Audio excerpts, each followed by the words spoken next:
L'actualité cette semaine au ministère chrétien du combat spirituel est dominée par l'édition 2022 du Café chrétien de la JCC, dont le coup d'envoi pour le siège de la Fondation Olangi Worship d'Europe a eu lieu à Paris en France. C'était en présence de Maman da Silva Olangi, présidente générale de la CFMC. Un cantique nouveau à la gloire de l'Éternel de la bouche du couple pastoral Élie et Heureuse Maouklo du siège de la Fondation Olangi Worship de Cotonou au Bénin. Après 9 ans de stérilité, ils sont devenus parents. De passage en Turquie, la messagère de Jésus, Maman Ketia Olangi, chargée des missions de la Fondation Olangi Worship, ne pouvait que trouver du temps pour communier avec ses frères et sœurs du noyau d'Istanbul. Il a animé un séminaire biblique de 3 jours. Mesdames, Messieurs, bien-aimés en Jésus, shalom et bienvenue.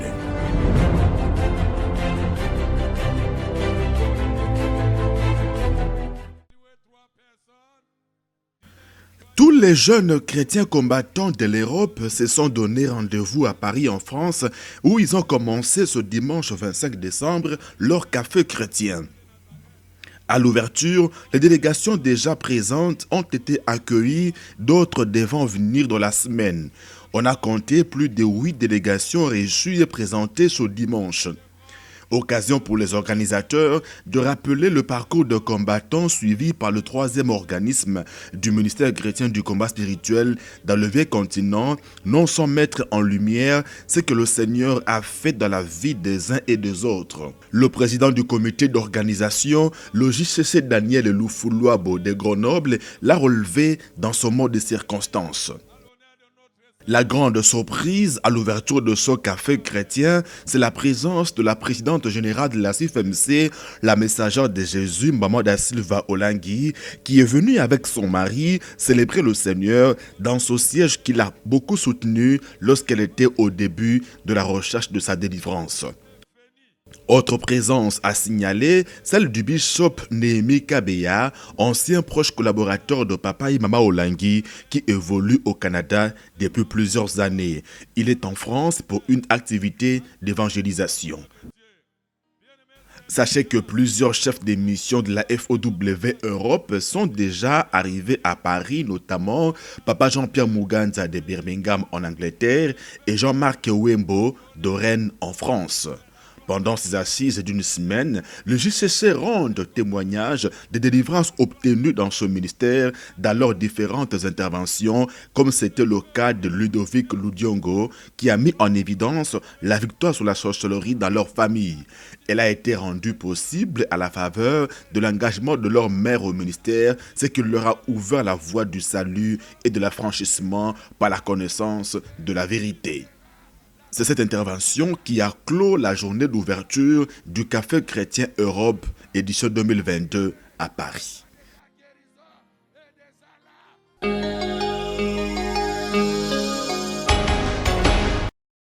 Café chrétien binational, Cameroun et Guinée équatoriale, voici la substance des interventions qui ont marqué les assises au siège de la Fondation Olangi Worship de Douala.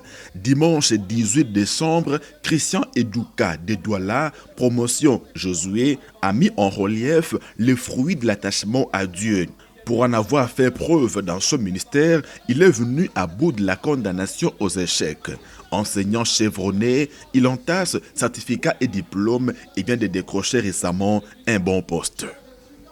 Lundi 19 décembre, Jemima Njoke de Yaoundé, Marie-Madeleine, consciente de l'impératif de renverser la loi établie, elle a passé 13 ans de recherche assidue de la face du Dieu de Mama Olangi à Kinshasa.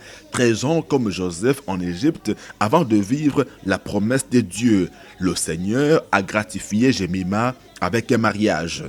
Mardi 29 décembre, le siège de Douala était en l'honneur avec Christian Bonso. Il a glorifié le Dieu qu'il a délivré de la débauche dans ce ministère.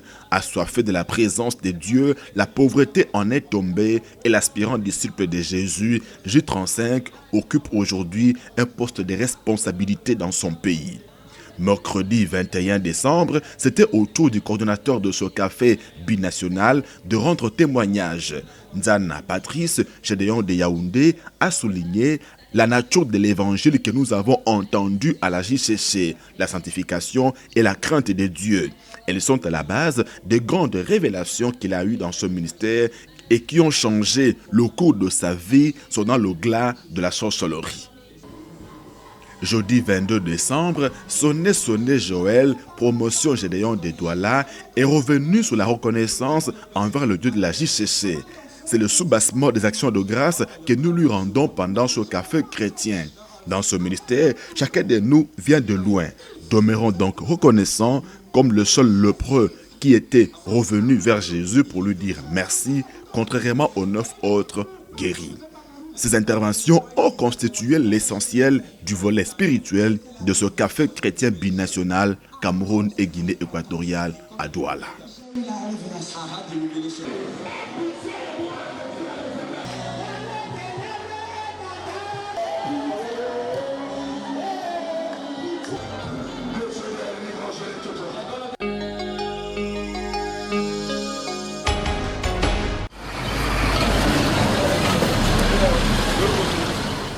En Afrique de l'Ouest, c'est Abidjan qui reçoit les jeunes chrétiens combattants pour leur café chrétien. Les assises ont démarré le dimanche 25 décembre à la cité Montmorija. Les délégations des sièges ouest-africains de la fondation Olangi Wosho sont reçues à leur arrivée à la résidence des missionnaires.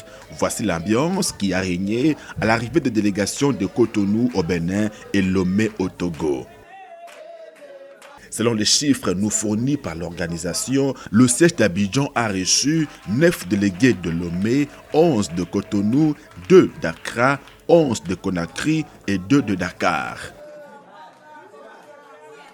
Le voyage a été tracassant, il a été expérimentant, je ne vais pas dire éprouvant, mais nous rendons grâce à Dieu, c'est une expérience à vivre. Le Seigneur a été fidèle, il s'est montré grand, il s'est montré vraiment bon envers nous. Nous sommes venus fatigués, mais pas déçus. Et nous rendons grâce à Dieu pour ce trajet. Café chrétien 2022 à Abidjan, c'est un moment où nous croyons que le Seigneur va se manifester puissamment dans la vie des jeunes qui vont participer et dans la vie de la JCC en général. Le voyage a été très bien par la grâce de Dieu. Malgré la distance, Dieu reste fidèle.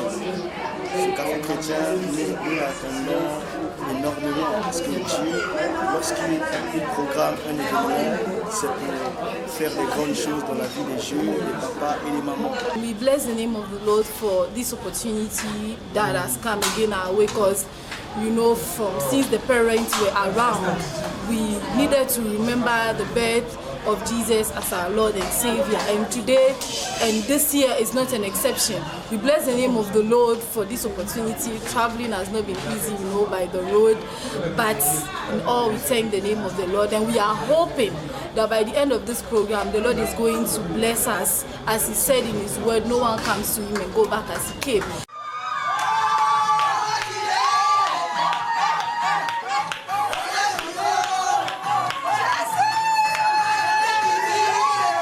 L'intérieur de la Côte d'Ivoire n'est pas en reste.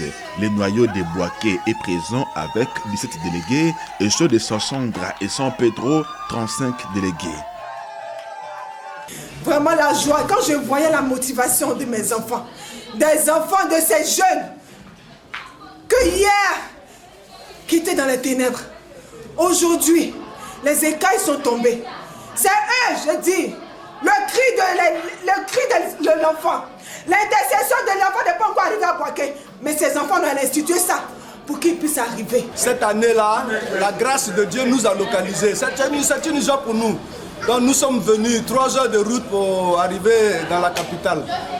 C'est une joie et on est content, joyeux, content, gentil, Zambia pas bolayo. Les images de l'ouverture et de la clôture du Café chrétien 2022 Afrique de l'Ouest dans nos prochaines éditions.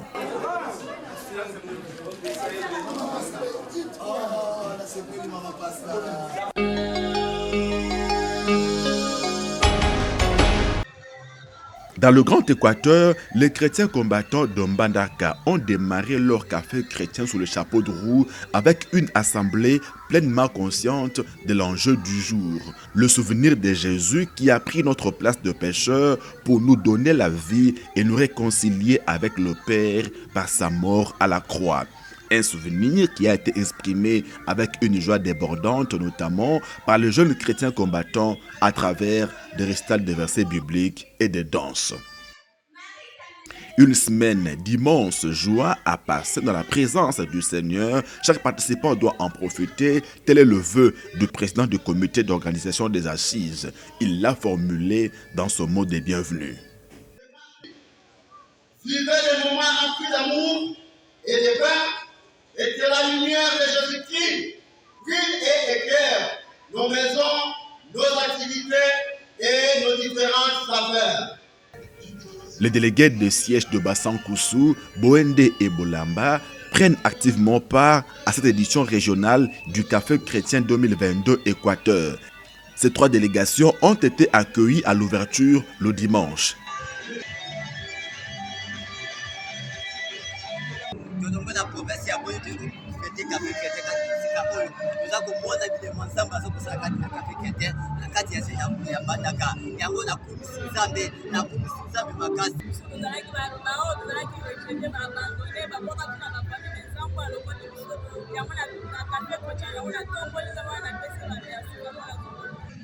Donnant le message d'ouverture, le disciple de Jésus, Jérémie Mapamboli, missionnaire responsable de la JCC, a rappelé que le souvenir du Seigneur alimente notre crainte de l'Éternel, car nous réalisons davantage l'amour, le sacrifice et la toute-puissance de notre Dieu à travers l'œuvre rédemptrice de son Fils Jésus sur la terre il y a plus de 2000 ans.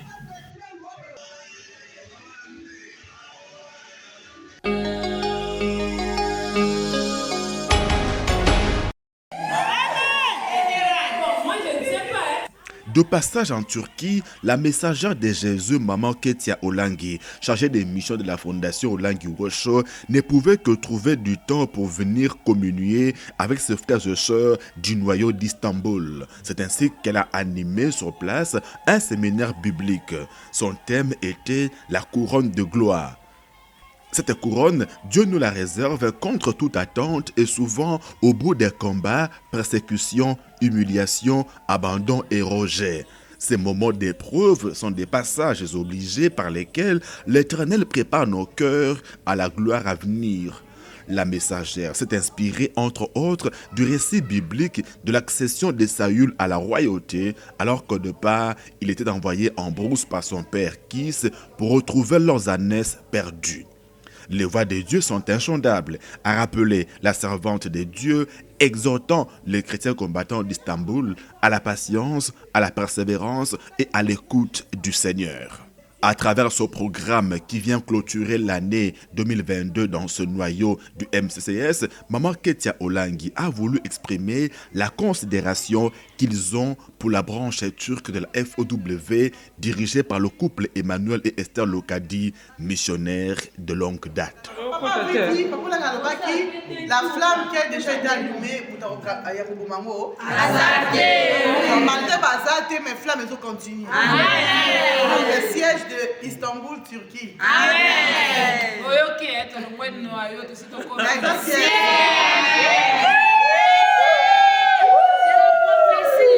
La prophétie.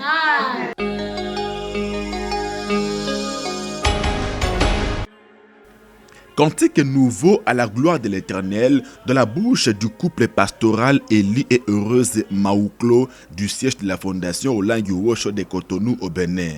Après 9 ans de stérilité, ils sont devenus parents. Mariés en 2013, ils ne savaient pas que l'ennemi les attendait au foyer. Médicalement, l'homme souffrait d'une azoospermie sévère, impossible donc de féconder son épouse. Celle-ci de son côté, alors qu'elle s'est mariée vierge, les médecins ont diagnostiqué un utérus fortement endommagé par de multiples avortements provoqués. C'était tout simplement l'œuvre de la sorcellerie.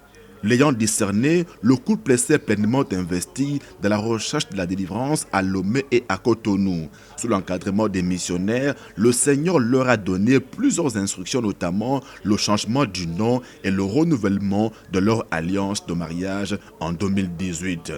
Quelque temps après, l'homme aura une révélation dans laquelle il cassait une noix de coco pourrie. Le couple Maouklo a persévéré dans la prière et l'année passée, le même songe est revenu, mais cette fois-ci, la noix de coco était en bon état et bien mûre. En 2022, leur premier-né est venu au monde. L'enfant a donc été présenté à la communauté le dimanche dernier au terme du témoignage de ses parents. Le couple chef de mission FOW Cotonou, Papa Peter et Maman Aline Mavungu, ont prié pour la famille. Au nom de Jésus, quand Dieu ouvre, personne ne peut fermer. Au nom de Jésus, les enfants de ce couple ne manqueront de rien pour leur subsistance, pour leur vie, pour leur écolage, pour leur avenir. Au nom puissant de Jésus.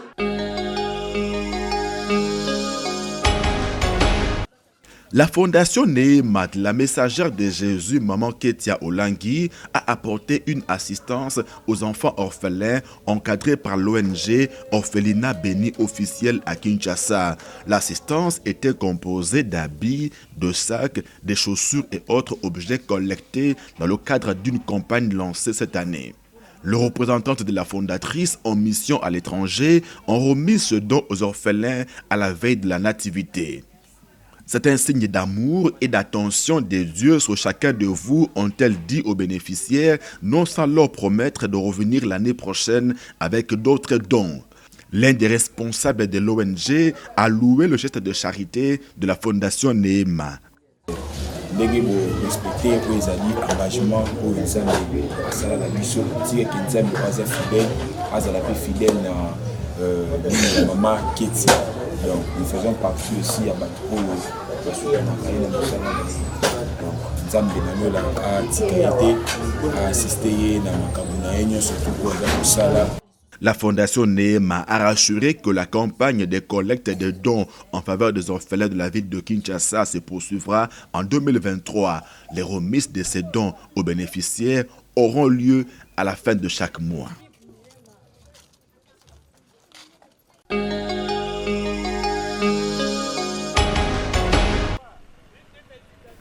La gratuité de l'enseignement de base à Kolwezi en République démocratique du Congo, contribution à l'étude de la promotion du droit à l'éducation, c'est l'intitulé de la thèse de doctorat soutenue dernièrement par le chef des travaux Mavungu Roger à la faculté de droit de l'université de Lubumbashi.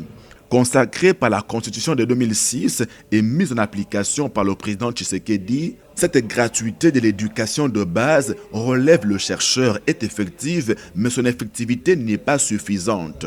Des causes endogènes et exogènes l'expliquent. À l'interne, il se pose notamment un problème de compréhension entre l'État et les parents d'élèves. Pour ces derniers, la gratuité signifie l'exonération totale des frais de scolarité. Or, pour l'État, c'est une réduction, une diminution du fardeau scolaire avec des frais prohibés et des frais tolérés. Ces divergences de vues sont à la base des contradictions dans l'évaluation de la mise en œuvre de la gratuité. Pour l'État, elle marche, alors que pour les parents, la gratuité bat de l'aile. Le récipiendaire déplore le manque de concertation entre toutes les parties prenantes lors de la conception de la gratuité. En aval, il recommande à tous les acteurs de l'éducation, entendez l'État, le secteur privé et la société civile, de remplir chacun les obligations qui lui incombent dans le cadre du partenariat éducatif existant. Après la soutenance, le jury a délibéré. Monsieur Mavungu Roger a réussi avec la mention grande distinction.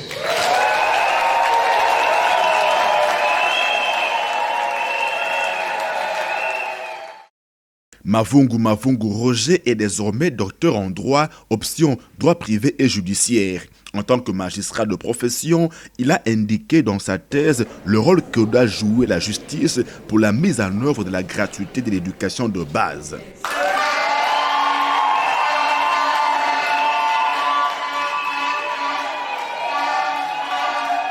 j'ai intégré les volets judiciaires.